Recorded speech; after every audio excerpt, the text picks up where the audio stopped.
Mark chapter 13.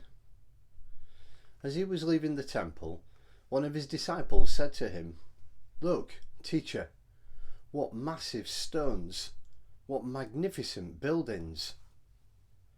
"Do you see all these great buildings?" Jesus replied. "Not one stone here will be left on another. Every one will be thrown down." As Jesus was sitting on the Mount of Olives, opposite the temple, Peter, James, John and Andrew asked him privately, "Tell us, when will these things happen?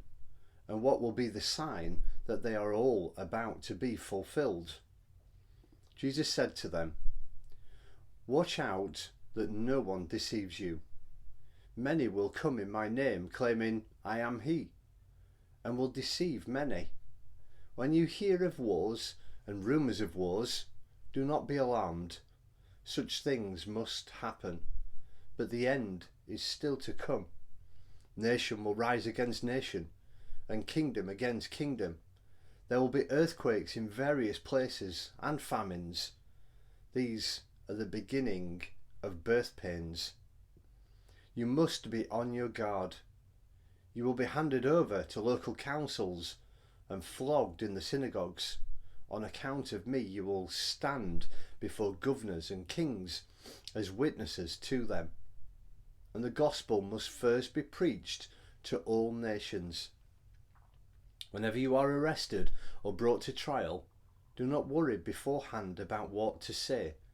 Just say whatever is given you at the time, for it is not you speaking but the Holy Spirit.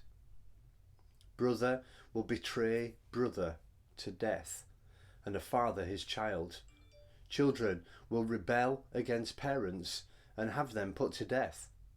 All men will hate you because of me, but he who stands firm to the end will be saved. When you see the abomination that causes desolation, standing where it does not belong, let the reader understand. Then let those who are in Judea flee to the mountains. Let no one on the roof of his house go down and enter the house to take anything out. Let no one in the field go back to get his cloak. How dreadful it will be in those days for pregnant women and nursing mothers. Pray that this will not take place in winter, because those will be days of distress unequaled from the beginning, when God created the world, until now, and never to be equalled again.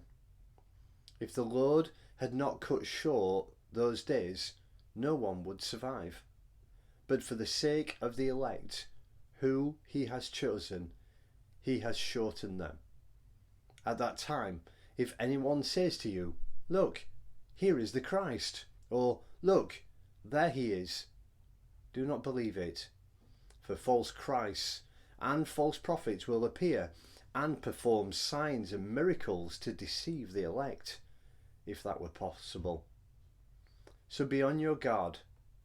I have told you everything ahead of time. But in those days, following that distress, the sun will be darkened, and the moon will not give its light. The stars will fall from the sky, and the heavenly bodies will be shaken. At that time, men will see the Son of Man coming in the clouds with great power and glory. And he will send his angels and gather his elect from the four winds, from the ends of the earth to the ends of the heavens. Now learn this from the fig tree. As soon as its twigs get tender and its leaves come out, you know that summer is near. Even so, when you see these things happening, you know that it is near, right at the door.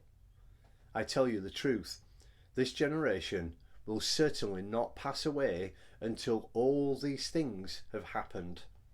Heaven and earth will pass away, but my words will never pass away. No one knows about that day or hour, not even the angels in heaven, nor the Son, but only the Father. Be on guard. Be alert. You do not know when that time will come. It's like a man going away. He leaves his house and puts his servants in charge, each with his assigned task, and tells the one at the door to keep watch. Therefore, keep watch, because you do not know when the owner of the house will come back, whether in the evening or at midnight, or when the rooster crows, or at dawn. If he comes suddenly, do not let him find you sleeping. What I say to you, I say to everyone, watch.